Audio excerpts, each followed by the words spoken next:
Hi Michael, how are you today? I'm very well, thanks Tanya. That's good. I'm here today with Dr. Michael Bartram, who's from the Doctor's Surgery in Lavington, which is in New South Wales in Australia. Thanks for your time today, Michael. It's a pleasure. Now, if we could just start off, Michael, I'm sure the audience would love to know exactly what a GP, a General Practitioner, or a family physician actually does. That would be great. Sure, I guess everybody's had experience with their own family doctor, their GP, who over childhood years usually you get to drag along by parents, and be it ear infections or sore throats or the usual childhood illnesses, some people with asthma and so on, can certainly get experience with going to their family doctor. Mm-hmm. And yeah, that's a large part of what we do. Then later in life, there are many other things that we get involved with, obviously, from a health perspective. So Mm-hmm. the GP is I guess the central stopping point for a lot of short-term illnesses, but also a lot of chronic disease. Mm-hmm. And so we're really involved in starting out in the world. Mm-hmm. Some GPs are really involved in delivering babies, obstetrics, that side of things. Mm-hmm. And pretty much all family doctors are involved with looking after children through to elderly. Mm-hmm. And we get the full experience of looking after families in their entirety, Mm-hmm. which can be really quite exciting and touching, and a bit of a challenge at times. Mm-hmm. So, it's medicine writ large in the family setting. Mm-hmm.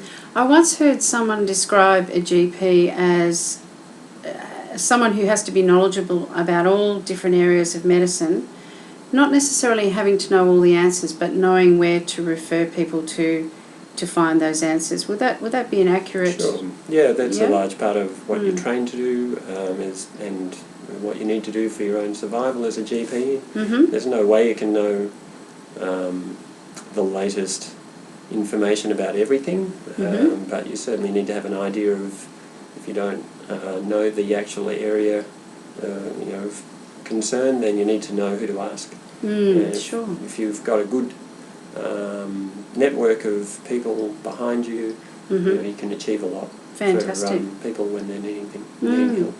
So with regards to training, what back in the days when you were back at school, were you aware when you were going to school that you actually wanted to be a doctor, or is that something that you just sort of fell into? Yeah, no, it's something that I always aspired to. I've come from a background where there are other family members who were in the doctor profession, so in my case, I'm by no means typical, but I guess that I was aware of the good parts and the bad parts of being involved in medicine, and the hours involved, and the sacrifice, I guess, that is often involved, and the family effort that's involved. So it's taxing not only on the person doing the job, but it's also it's a big ask for those around them. People have to be flexible because you can't always plan a 9-to-5 existence. And so, I was aware of all the sort of facets, I guess, of medicine, and that drew me. The challenge drew me. I have other siblings who weren't interested in the area, despite having been exposed to it. I think it's in a way it's something that you have to be inspired to do, because it's a lot of work. It's a lot of commitment, but you get a lot out of it. So with regards to subjects, when you were back at school, were you aware of you had a tendency towards the sciences, or you sort of really guided your study in that direction? I always found the science subjects fascinating, and the human body was fascinating right from an early age, I guess. Getting into the nuts and bolts of how things work was always stimulating, and the science side of things I found relatively comfortable doing. and it became a natural sort of focus for me, I guess, over time to use that and adapt that into a health sphere, because, you know, I guess I also had an urge to help people. I mean, it's one of those cliches that you often hear, but It's true, a lot of the isn't it? people who get into this job do it because they want to help people, and the ones who stick with it usually are the ones who really sort of find that very fulfilling. And you know, for all the hours and all the difficulties, if you're out there making a difference to, you know, to a few people, then it makes life, you know, pretty interesting, pretty exciting. So I guess looking at it purely from an economic point of view as well, I guess it's a profession that really has a lot of job security in these times, in this day and age. It's probably a good security as well to have, to be part of the profession. Yeah, I guess it's pretty recession-proof, if you look at it that way. It takes a long time to get through to that point where, you know, you're in the business side of things and able to sort of work that side of things out. But you don't find that people get into medicine because they want to run a great business. The business side of things just falls upon you. But it does certainly have its advantages in that health is always one of the things that people aspire to or hold in high regard. And so, you know, it's really important for the community that health is got right, and to be part of one of the cogs in that big wheel. You know, you find that there's certain advantages that the job isn't going to go away in a big hurry, and providing that you get plenty of resources and you've got the tools you can manage people's health with, then it's going to be, you know, it's an ongoing ongoing job that doesn't go away. No, I would imagine that you have to be eternally engaged in lifelong learning and professional development to stay. Always.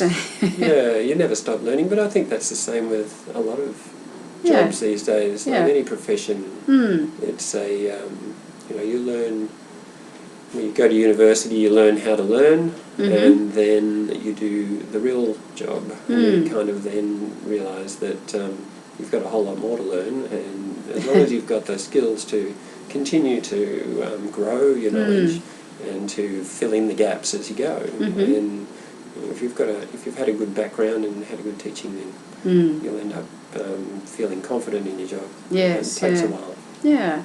So, what would your recommendations be, or your advice be, to someone who's considering medicine, and I guess in particular the general practice family physician stream of medicine? My advice: follow your heart. You know, I guess it's, as I say, it's a vocation that's really pretty intense. It's something that requires a lot of effort right from the start, and it's a long journey. It's a lifelong journey, really, but it's a long time even just to get through the basic training. So you've got to be pretty motivated just to, you know, and you've got to be inspired, I suppose, by learning, gaining knowledge. It's all about gaining knowledge, and it's and how it's applied to the human condition. Absolutely. So, you know, it's there can be endless hours of fascination reading about human body, psychology, you know, how everything gets put together and how it all goes wrong, and then how it can be readjusted so that you can sort of make a difference. So it's fascinating learning, but you've got to be prepared to go into a job that's going to be intense. Yes.